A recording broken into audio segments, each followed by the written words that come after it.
débuté dans tous les centres vers Fort-de-France. L'atterrissage estimé à 19h15 et actuellement 27 degrés beau temps. Je vous souhaite un excellent séjour en Martinique. Merci d'avoir choisi Air Caraïbes.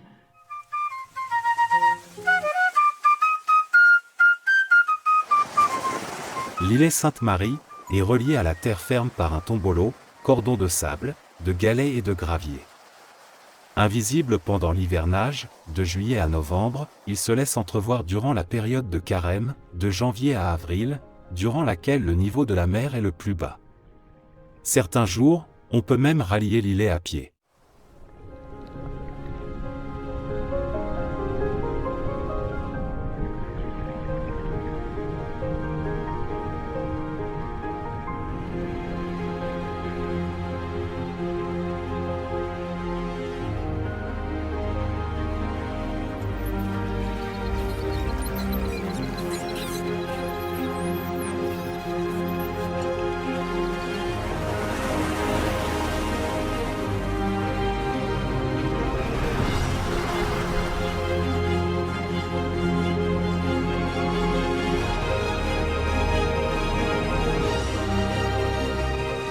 Situé à l'extrême nord de la Martinique, Grand-Rivière fait partie des plus petites communes de la Martinique. Une mer agitée, des falaises vertigineuses et la montagne pelée encadrent ce coin de paradis. Avec sa forêt tropicale et ses paysages à couper le souffle, Grand-Rivière a su garder son authenticité au fil des années. Grand-Rivière nous plonge dans une ambiance calme et reposante. C'est la destination parfaite pour un moment de détente.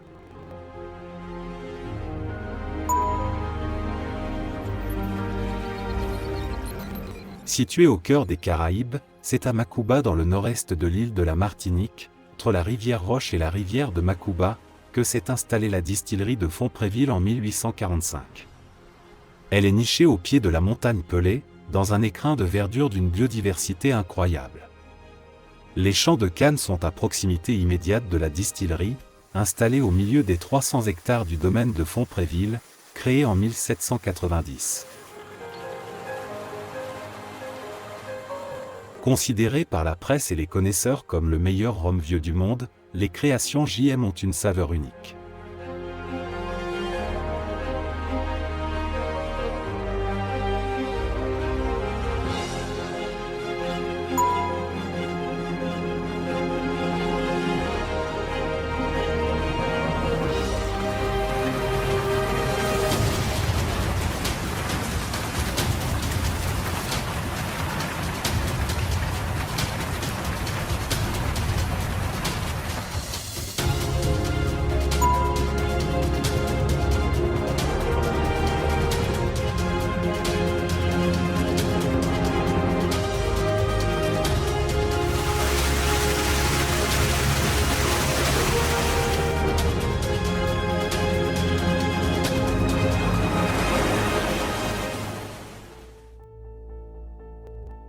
La presqu'île de la Caravelle est une réserve naturelle, qui se trouve sur la côte est, sur la façade atlantique, dans la commune de Trinité.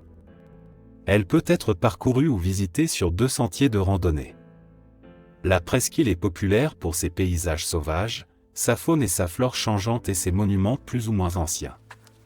Elle recèle à son extrémité la réserve naturelle nationale de la presqu'île de la Caravelle, gérée par le parc naturel régional de la Martinique.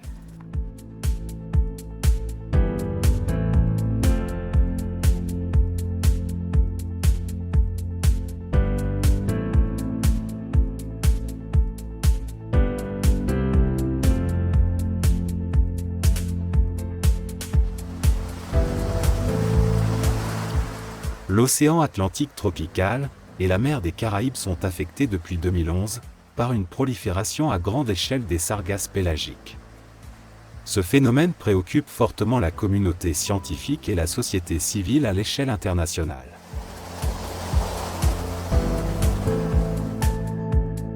Ancienne sucrerie fondée à la fin du XVIIe siècle à Sainte-Marie, l'habitation La Salle élaborait jadis du pur jus de canne à sucre, utilisé pour la distillation du tafia, l'ancêtre du rhum. Aujourd'hui le rhum Saint James est un rhum agricole, produit à la distillerie depuis 1765. Les plantations Saint-James produisent des rhums d'une rare qualité, et comptent parmi les fondateurs de l'univers prestigieux de l'appellation.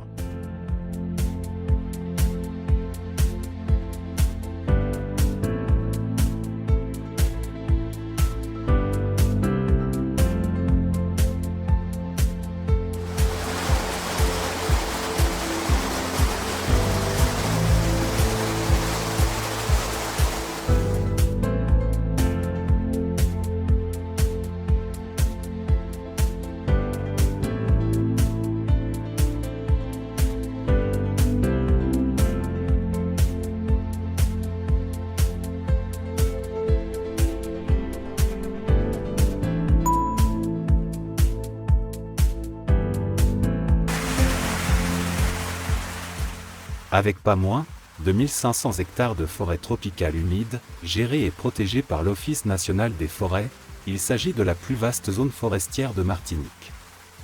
De nombreux cours d'eau traversent la région, comme la Lézarde ou l'impressionnante rivière Blanche, qui prend sa source sur les flancs des Pitons du Carbet, et dans les méandres dans laquelle se trouve le site naturel de Cœur Bouliki, véritable poumon vert de l'île.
L'éruption de la montagne Pelée en 1902 est une éruption volcanique majeure, c'est la plus meurtrière du XXe siècle, qui a débuté le 23 avril 1902 et s'est poursuivie jusqu'au 5 octobre 1905. Sa nuée ardente du 8 mai 1902 reste célèbre pour avoir, en quelques minutes, entièrement détruit ce qui était alors la plus grande ville de la Martinique, Saint-Pierre. La quasi-totalité de ses habitants furent tués, avec seulement 3 rescapés certifiés. Plus de 30 000 personnes sont mortes, soit un cinquième de la population de l'île.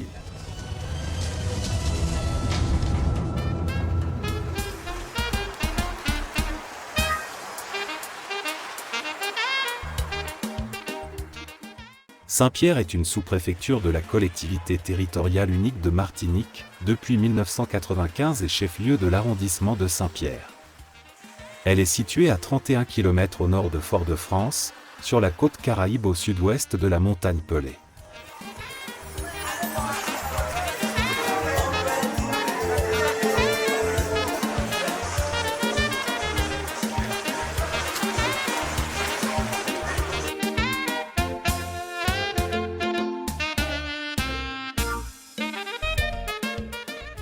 Le zoo de Martinique, niché au cœur de la luxuriante forêt tropicale, offre une immersion fascinante dans la biodiversité locale et mondiale.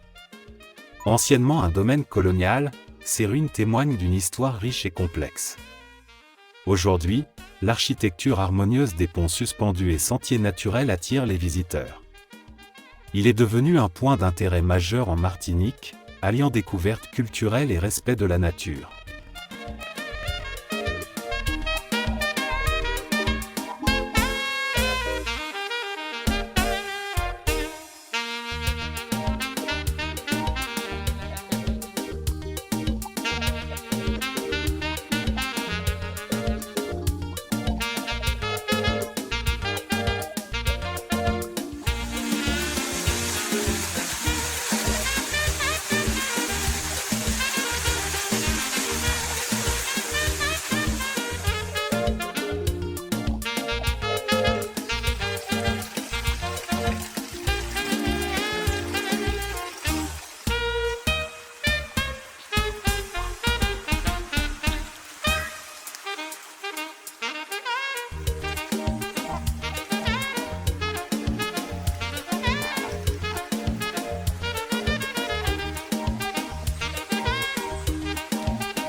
L'habitation Clément est un site patrimonial, protégé au titre des monuments historiques, depuis 1996.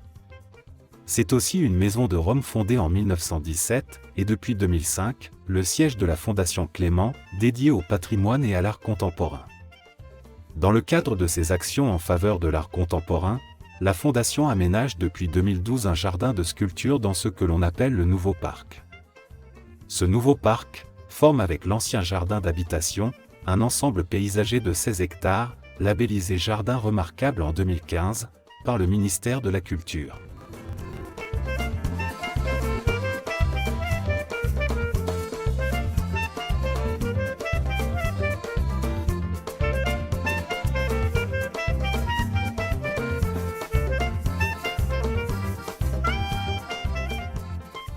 Pour offrir une compréhension approfondie du processus de fabrication des rhums Clément, l'ancienne distillerie a été réaménagée en un centre d'interprétation dédié au rhum. L'ensemble du patrimoine industriel est mis en valeur, le bâtiment ainsi que les machines restaurées en 2005 sont présentés sur plusieurs niveaux, reliés par des passerelles. La rénovation de cette ancienne distillerie combine l'héritage industriel du rhum, préservant son histoire, et les récits transmis par les anciens travailleurs.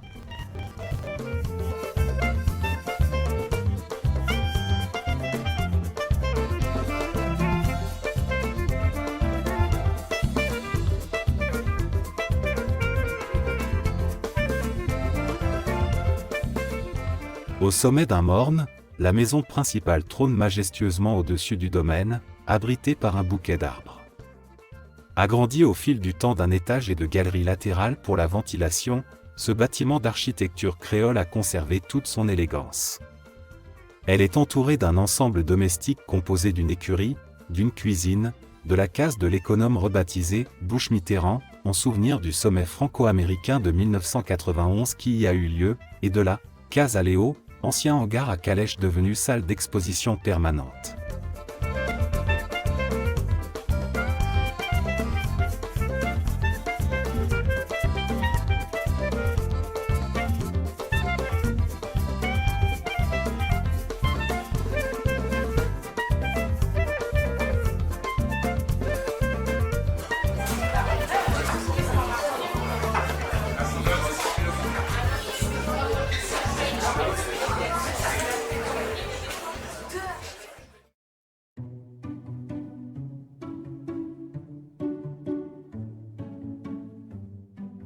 Le jardin de Balata est un jardin botanique privé, situé à 10 km au nord du centre-ville de Fort-de-France. Tous les paradis sont des jardins, et ce n'est pas un hasard si, au cours de la visite du jardin de Balata, la magie des lieux procure aux visiteurs des sentiments étonnants.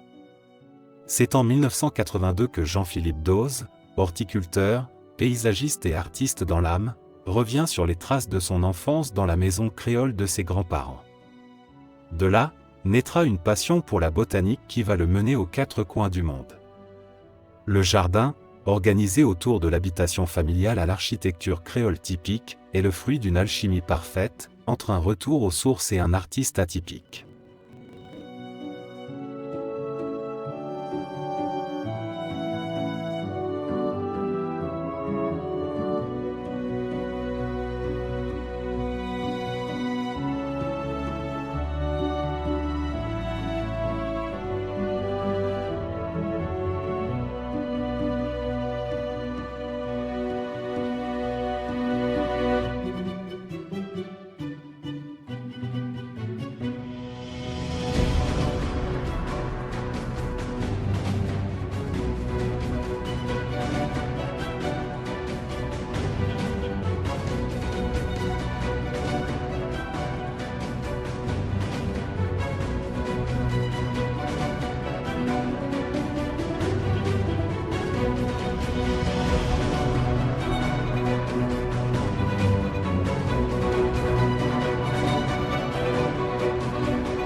Au large du bourg du Diamant, se dresse le célèbre rocher du Diamant. C'est un piton de roche volcanique haut de 175 mètres, situé dans la mer des Caraïbes au sud-ouest de la Martinique. Le Diamant est une charmante commune située sur la côte sud-ouest de la Martinique. Le Diamant possède une riche histoire architecturale, notamment avec son église du XVIIe siècle, classée monument historique, qui a été rénovée au XIXe siècle.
Centre dynamique de toute la Martinique, Fort-de-France est le poumon de l'île.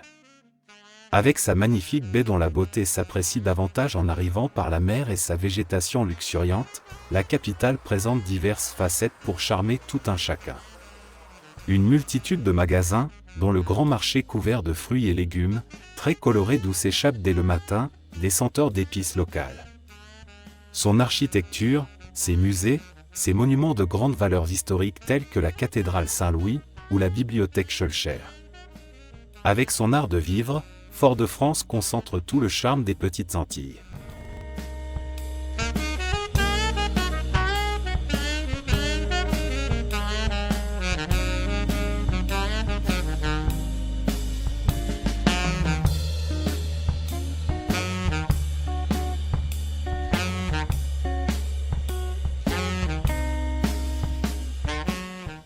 Fort-de-France s'étend sur une étroite bande littorale, levée entre la mer des Caraïbes et les mornes verdoyants. Le centre-ville historique, situé en contrebas, se déploie selon un plan en damier caractéristique de l'urbanisme colonial français. À partir de ce cœur urbain, la ville s'élève progressivement vers les hauteurs, suivant la topographie naturelle du terrain.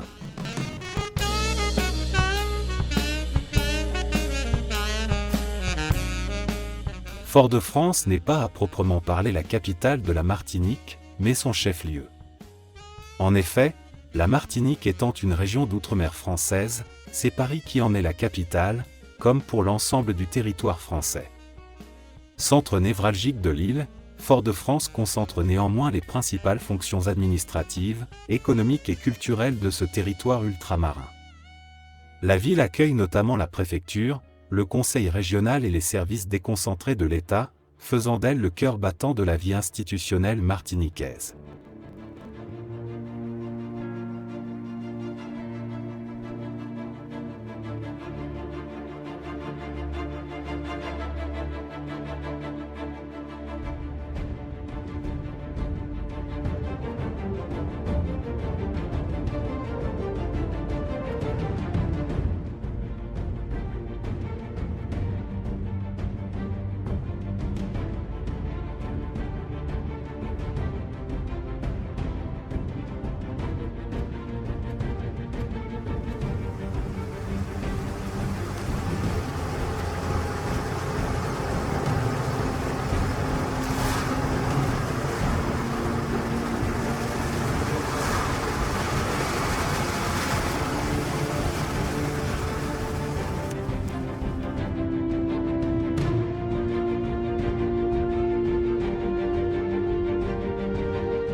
Située sur la commune de Font-Saint-Denis, la cascade du Saut du Gendarme est l'une des plus accessibles de l'île. On y arrive directement par la D1, entre Morne-Rouge et Fort-de-France. Depuis la route, un escalier en béton descend vers le lit de la rivière.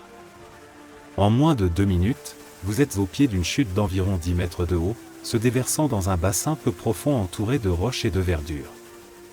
L'endroit est souvent frais, car le soleil pénètre peu à travers les grands arbres.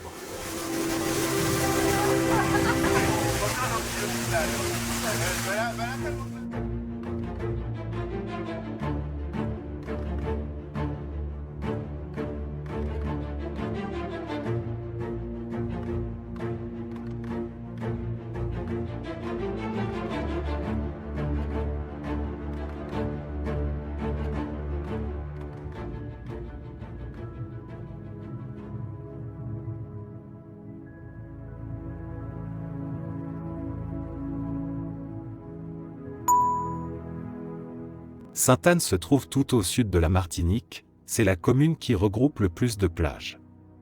Toutes sont bordées de cocotiers et de sable blanc. En parcourant les rues piétonnes, vous pourrez observer des maisons aux façades colorées et aux volets en bois. Un décor très authentique d'où il est difficile d'en partir. La ville possède aussi une jolie église et un marché très animé qui a lieu tous les matins.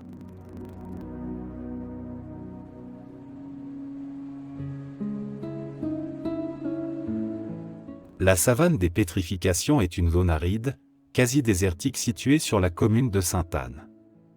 Le sentier littoral de la Trace des Caps traverse cet endroit. On peut y observer des arbres pétrifiés. Cette zone dénudée, caillouteuse de près d'un demi-hectare, tire son nom des bois silicifiés dégagés par l'érosion. L'échantillonnage excessif de ces témoins d'une activité hydrothermale importante a quasiment épuisé le gisement. Aujourd'hui, la récolte de tout échantillon est interdite.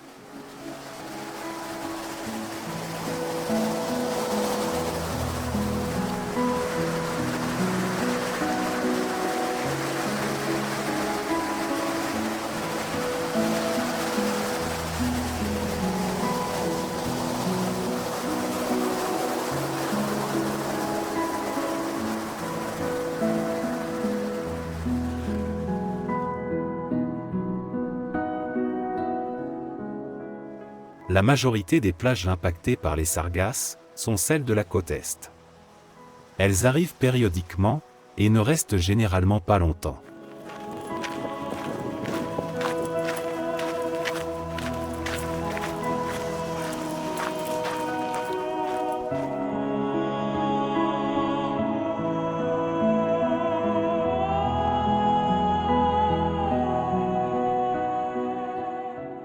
À l'initiative de la ville du Diamant, et à l'occasion du 150e anniversaire de l'abolition de l'esclavage, le mémorial Cap 110 fut édifié en 1998. Le site a été choisi en hommage aux victimes du dernier naufrage de navires négriers de l'histoire de la Martinique, survenu au cours d'une violente tempête en 1830. Il est situé à l'Anse-Cafard, sur une falaise faisant face au rocher du Diamant, au pied du Morne-Larcher. C'est ici que vécut Médard Haribo, mort en 1973, sculpteur et bagnard martiniquais connu justement pour cette maison qu'il a édifiée en 1960 et habitée jusqu'à sa mort en 1973.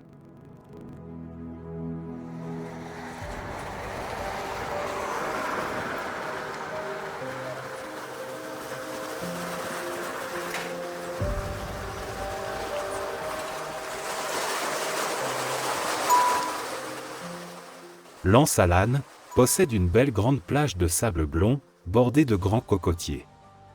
On y trouve des hôtels, et de très nombreux restos de poissons et fruits de mer.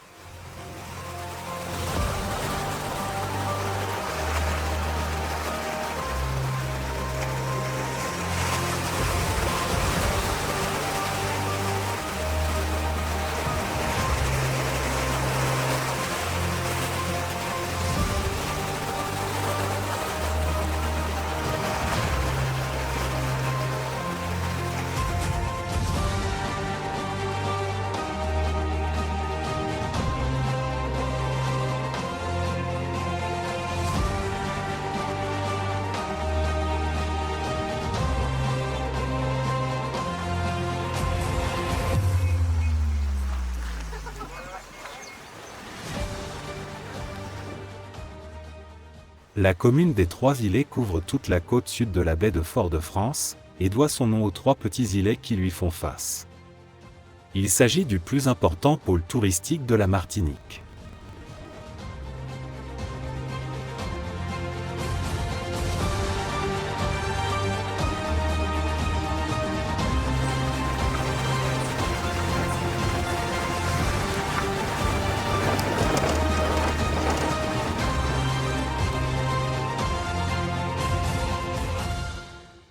La savane des esclaves, située aux Trois-Îlets, est un écomusée en plein air, entièrement dédié à l'histoire de la Martinique, des peuples amérindiens jusqu'à l'abolition de l'esclavage, puis à la naissance de la culture créole.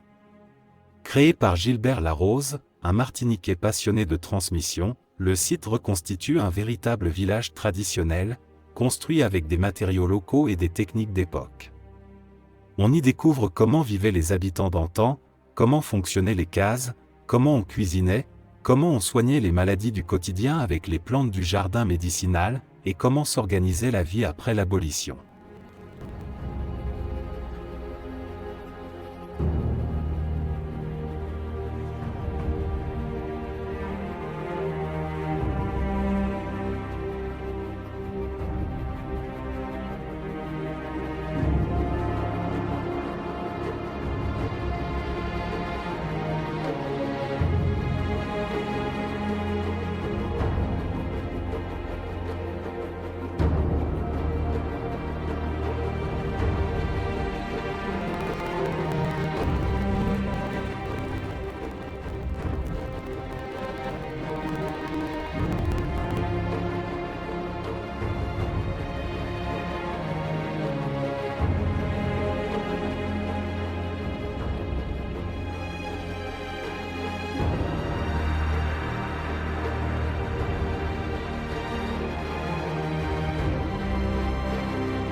Située entre le Diamant et les Trois-Îlets, cette commune a su préserver un charme authentique, loin des complexes touristiques impersonnels.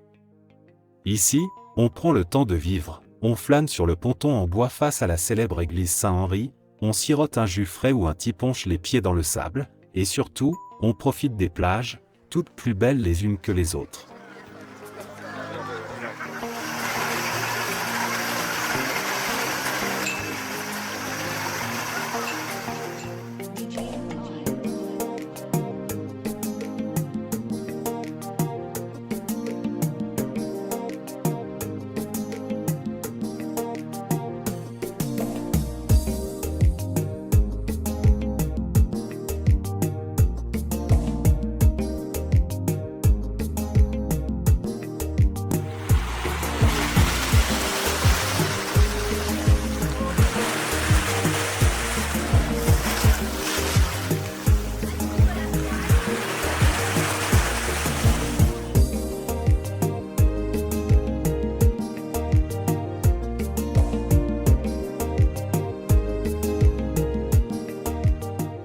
Les fonds marins de l'Anse-du-Four sont extrêmement riches. Nichée entre collines et cocotiers, cette crique de sable blond séduit autant les locaux que les visiteurs. L'Anse-du-Four est réputée pour la beauté de ses fonds marins et la richesse de la faune aquatique. De nombreux poissons tropicaux évoluent le long des rochers, et il n'est pas rare d'observer des tortues marines.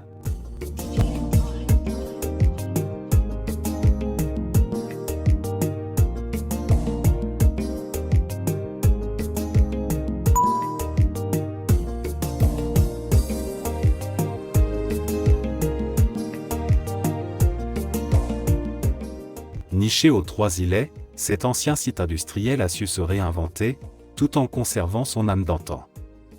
Ici, on ne vient pas uniquement pour acheter un souvenir en céramique, mais aussi pour comprendre un peu de l'histoire locale, rencontrer des artisans passionnés et savourer l'atmosphère paisible d'un lieu hors du temps.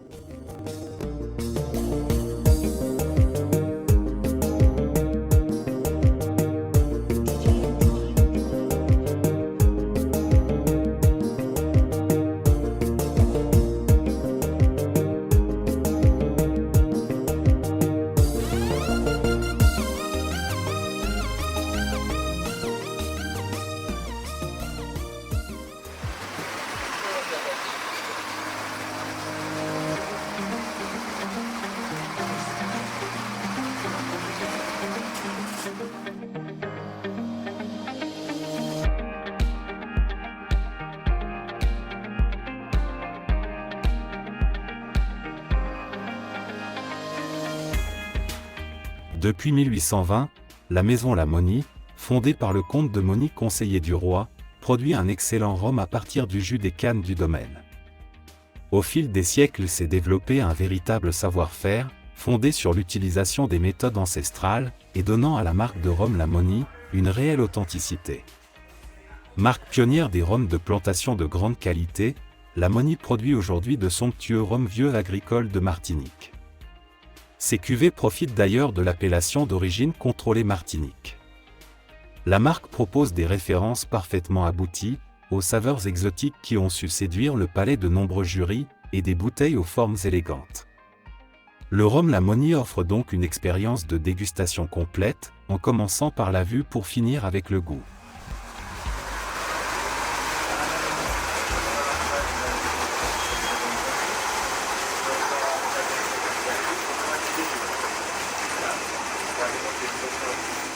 On a le pour bascule, donc tous les camions vont se positionner sur la bascule pour peser le local. Et chaque transport qui va arriver va déposer 2-3 morceaux pour analyse. Donc à l'intérieur, on a des tests qui vont récupérer ces morceaux de canne, les passer au brut. De là, on connaît le taux de sucre qui va nous permettre de préparer la densité à la cuisine. Une fois ces cannes pesées, tout ce qui est canne coupée à la main va être resté dans le bac avec la machine au point, et tout ce qui est canne machine de l'autre côté.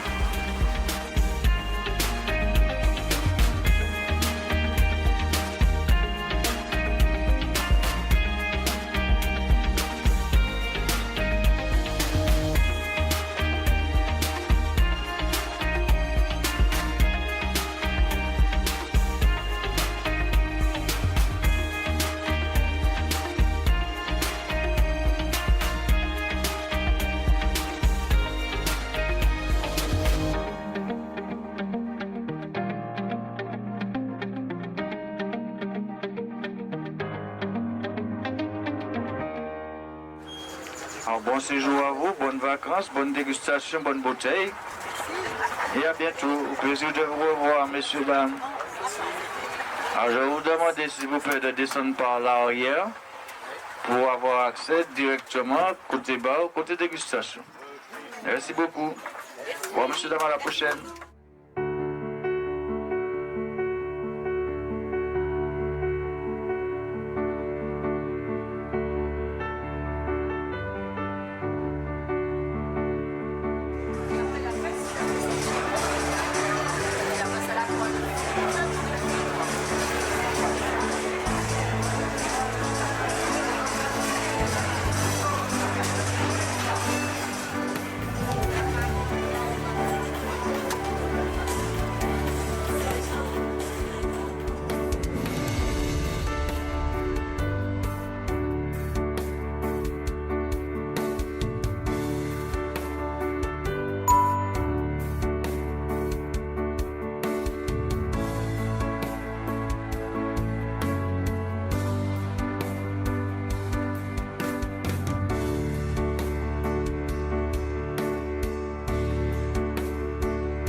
Situé sur le territoire de la commune du Morne-Rouge, le domaine d'Émeraude bénéficie d'un cadre naturel idyllique, qui lui confère un caractère unique. Ici la nature est restée reine, et s'épanouit librement à l'abri des tumultes et des fracas causés par l'homme. Ce lieu, conçu par le Parc naturel régional de la Martinique, a pour but d'attiser la curiosité du visiteur, et de l'amener à observer la nature, telle qu'elle s'offre à lui au quotidien. Ici, point de mise en scène. Juste une mise en valeur de notre biodiversité dans un splendide écrin. Au domaine d'Émeraude, l'air s'entend, les odeurs se savourent, et les bruits se vivent. La fraîcheur du lieu est source de dépaysement et de détente, un voyage, une escapade, une envolée sauvage vers des sensations inconnues. Le domaine d'Émeraude est une aventure, une idée de partage et de découverte, d'exploration et d'évasion au cœur du territoire. L'émerveillement et la contemplation y sont instinctifs, chacun y vivra un instant magique.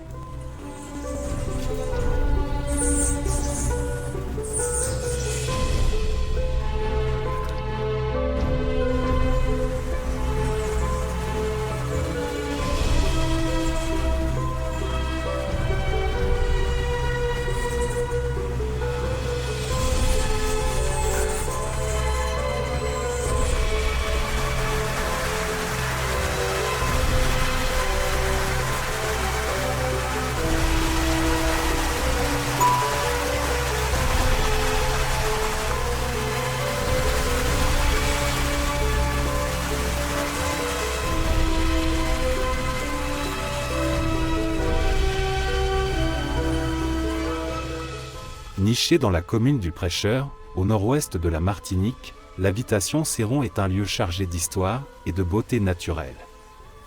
Ancienne habitation sucrière du XVIIe siècle, ce site unique est aujourd'hui un incontournable pour quiconque souhaite explorer la richesse patrimoniale et écologique de l'île.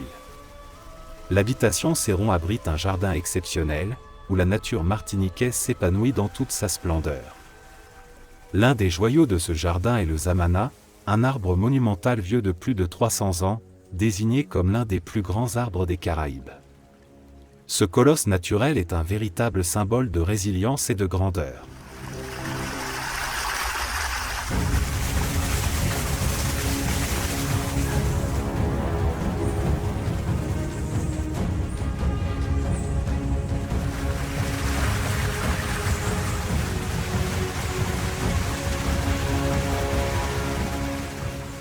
Entre mer et montagne, le Vauclin est l'une des plus importantes communes du sud-est de la Martinique, premier port de pêche de l'île. C'est aussi sur son territoire que se dresse le plus haut sommet du sud, la montagne du Vauclin, 504 mètres d'altitude.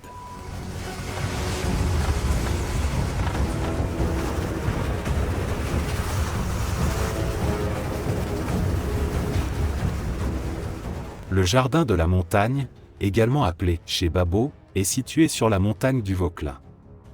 Cet endroit est une véritable oasis de paix pour les amoureux de la nature, où il est possible de découvrir et d'apprendre davantage sur la végétation luxuriante de la Martinique. Il s'étend sur environ 1 hectare, et offre une grande diversité de plantes et d'arbres. Il est en effet organisé selon les principes des jardins créoles qui sont caractérisés par la biodiversité et l'abondance.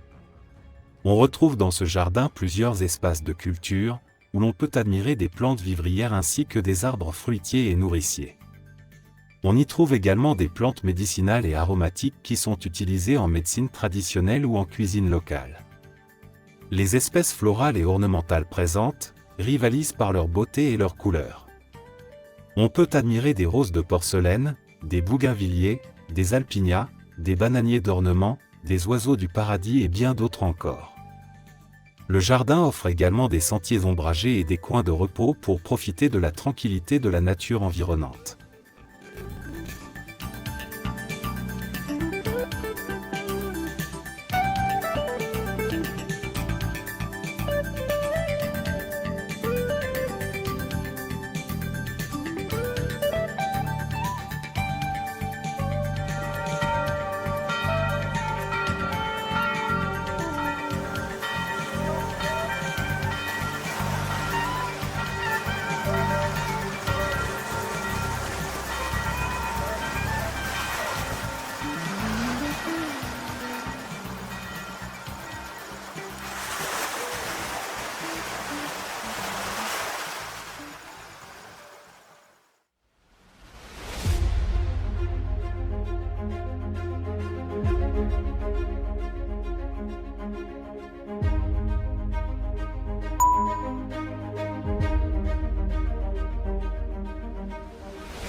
Sainte-Luce est une magnifique petite ville de la Martinique, située au sud de l'île.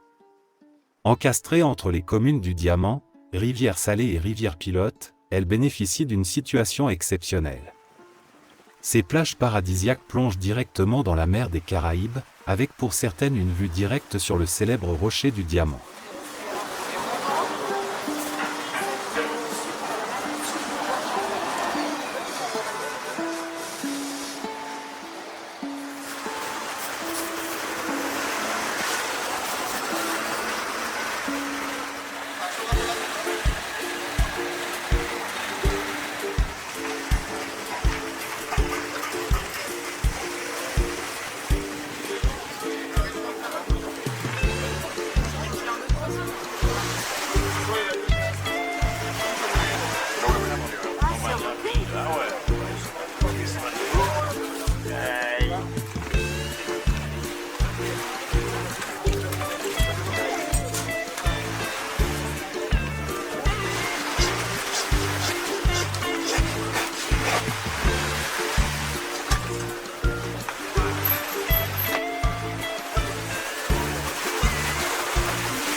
La ville des Anses d'Arlet met à l'honneur toute la journée sur son front de mer, le balaou. Ce petit poisson argenté de forme allongée, très apprécié sur les tables martiniquaises, se consomme souvent frit, après avoir été soigneusement écaillé et vidé.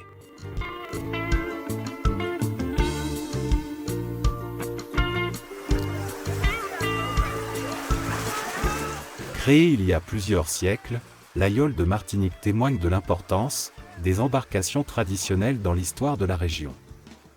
L'aïole est une embarcation légère et rapide, à faible tirant d'eau et aux formes effilées, pouvant naviguer à une ou deux voiles. Pour l'équilibrer, les équipiers doivent se tenir à l'extérieur de la coque à l'aide de longues perches non fixées. Cela demande une grande agilité, beaucoup d'engagement physique et une coordination parfaite.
J'ai pas envie de savoir qu'il y a eu d'autres problèmes. Vous pouvez venir nous voir sur le stand de l'Office de tourisme. 5e journée du championnat des Yoles Rondes, organisée au Diamant le dimanche 19 mars 2023. La Yole Ronde, embarcation emblématique de la Martinique, fut créée dans les années 40. Contrairement aux autres bateaux à voile, la Yole Ronde ne possède ni quille, ni gouvernail. Pour équilibrer l'embarcation longue de près de 10 mètres, les équipiers doivent donc se tenir à l'extérieur de la coque, sur de longues perches en bois appelées bois dressés. Aujourd'hui, les yoles de compétition sont de véritables chefs-d'œuvre manœuvrés par des sportifs quasi professionnels, qui offrent une démonstration de force, d'agilité et de coordination. Le spectacle des yoles rondes est très impressionnant. Certains pourraient y voir une simple embarcation à voile, légère et rapide, traditionnellement utilisée pour la pêche. Mais ne vous y trompez pas, en naviguant sur les eaux martiniquaises depuis des générations, la yole a forgé un lien profond entre la mer et les habitants de l'île. Fabriquée de manière artisanale, le plus souvent à la hache avec du bois local, que l'on appelle le poirier, la yole ronde incarne des savoir-faire ancestraux, qui se reflètent aussi bien dans sa fabrication que dans son maniement. Depuis le 17 décembre 2020, la yole est officiellement inscrite au registre des bonnes pratiques de sauvegarde du patrimoine culturel immatériel de l'UNESCO. Une reconnaissance qui vient couronner les efforts des nombreux passionnés, et qui permet à la yole ronde de rayonner à l'échelle internationale.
Dépaysement assuré, visiter la Martinique, c'est plonger dans un paradis tropical, où plage paradisiaque, nature luxuriante et ambiance créole se mêlent harmonieusement.